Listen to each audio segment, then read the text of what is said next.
Hi guys, magandang araw sa inyo. My name is Roel and welcome back to Technical Hub. Today I'm going to show you a quick demo on how to use the lot bearing calculation using the Excel program. When you open the Excel, you will see a warning here. It says that security warning. Just enable the content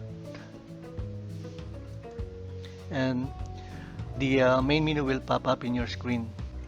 We're going to use this program to generate the lot bearing calculation. What we're going to do is we're going to input the lot technical data. Okay, let's get some samples so then I can show you on how to use this. Okay, let's try this technical data.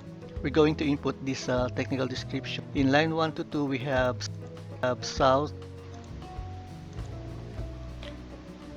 37 degrees, 13 minutes west with a distance of 57.74. In line 2 to 3 north 52 degrees, 57 minutes west with a distance of 58.98. 58.98. On the line 3 we have north 19 degrees, 35 minutes east with a distance of 34.70. The fourth one is north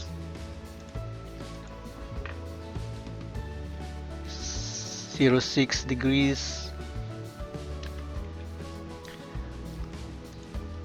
27 minutes east with a distance of 41.38 meters.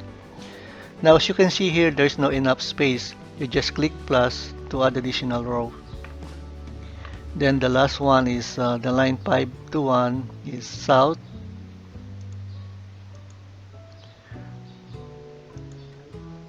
44 degrees,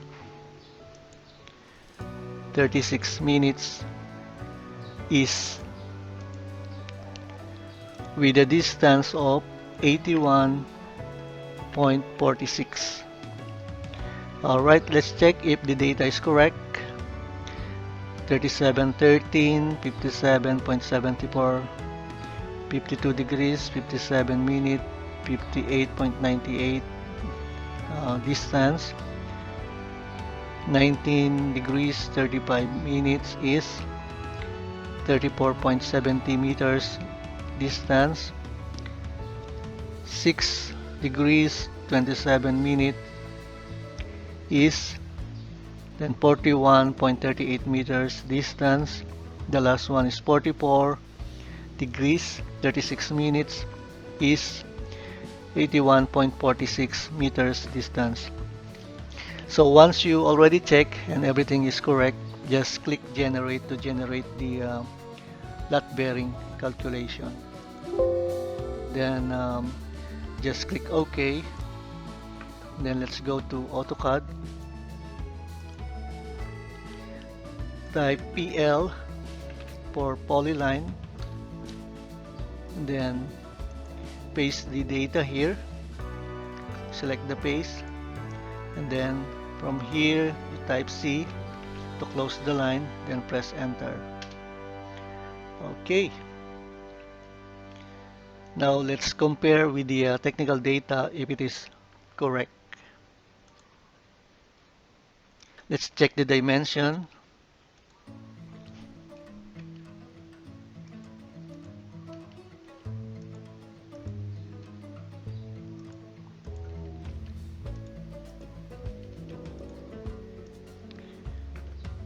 Right. Line 1 to 2 is 57.74. Here is the line 1, and this is the line 2. The dimension is 57.74, so it's correct. Then line 2 to 3, the distance is 58.98. 2 to 3, so 2 to 3, the distance is 58.98, so it's correct. Line 3 to 4, distance is 34.70 meters. 3 to 4 here, 3 to 4 here, 34.70, so this is correct. Then line 4 to 5, we have 41.38 meters. 4 to 5 is here, 45 is here, 41.38, so it's correct. And the last one is 5 to 1. This is 5 to 1 here, 5 to 1. Distance is 81.46. 81.46. Alright, it's accurate. And if you like it, just click the link and you can download a copy. Thank you for watching and have a great day. God bless you all.